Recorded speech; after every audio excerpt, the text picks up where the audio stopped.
Hello everyone. Tonight I'm recording on my webcam, so it's a little bit different looking perhaps than usual, so my apologies if you don't like that. I will say tonight I'm kind of shooting late night. I'm just going to answer a few questions people have been shooting at me. Number one is how do I like the video with the DJI Phantom 3. People have been seeing, I've been posting some of it, and what they're really asking in the email that I got earlier was, how do I like editing it? Is it difficult? Is there anything problematic about it? I'm going to tell you first impressions. Now, here's what's happened. Jamie Hastings and I've gone out and shot some in 4K, and he had a number of different settings he could set up on his iPad. I told him, let's just shoot 4K at 24 frames per second. So I think it was, I don't know, 23, whatever that is, 9.9 something, 24 frame per second video.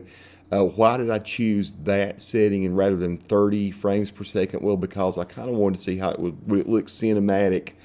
And since most movies still are shot in 24 frames per second, I just wanted to see how did it look. Plus, I know with the GoPro, if you're shooting at 24 frames per second, then more data goes into each frame than it does if you're shooting at 30 frames per second, right? It actually shoots, pretty sure the GoPro does, at a steady rate, like let's say it's 60 megs per second. I didn't want it taking that 60 megs per second and cutting it up into smaller chunks. I want each frame to be really good. Now, I don't know. I don't know what the data rates. I've not really gone and done a check and see what the data rate is from that proprietary camera that's on the Phantom 3.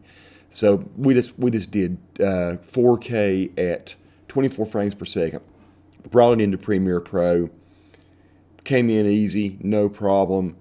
I'll look at it. Anything that needs to be changed from an exposure point of view, from brightness, contrast, hue, saturation, all the different things that are in Premiere Pro CC 2015 worked flawlessly. I mean, it didn't seem like anything was being pushed in any tremendous way. Everything looked great, and it was a joy to edit. Some of the easiest to edit video. And I felt like as I was going through, I could do very subtle things with the video and it not start to look artificial. And that's not to say that it's totally unproblematic. I mean, we were in, I guess, some sort of auto mode. The white balance was changing from time to time, so you did have to slice and dice and do a little bit of color adjustment for each, bit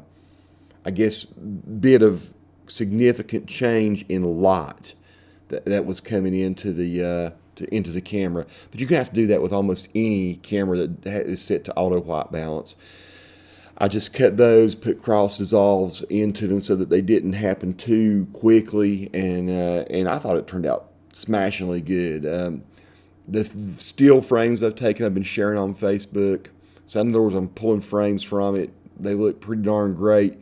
Do they look as good as something shot from a DSLR? No, but they look really nice, and people are liking them like crazy on Facebook. So great job, DJI. I have to say, it's not Pro Tune like what you could shoot with a Hero 3, but I'm not sure that it needs to be. It really is easy to push the limits of the video and still get something pretty nice out of it before it starts to look grainy or weird. So thumbs up. I'll say this right now, I'm pretty much high on the look of the video that you get from that proprietary camera. That doesn't mean that in the future I won't buy something else. I mean, I'm still thinking I want to see in the future what GoPro comes up with their drone, and I'm still quite interested in the what is the other one called? The the 3DR one. The Solo looks really fantastic in the things that it will do. So I'm not throwing in the towel and giving up on my Hero 3, or excuse me, Hero 4 at this point. But I am going to say this: good job, DJI. Thank you, Jamie Hastings, for taking me out and shooting some stuff. We're going to plan some projects using it until I decide to get my own drone, and I'll still probably keep working with Jamie because he's fantastic. Yeah, splendid video, easy to edit, no problems so far. Folks, I'm going to move on to another question on another video. If you have any comments yourself, if you've had any trouble with your own editing of the DJI Phantom 3 video, then please leave a comment. or if you want to provide any tips or something you think might be useful to the other subscribers, please do so. Thanks for watching, people. Subscribe if you like, if you're not a subscriber already. Peace to all who watch. Good night.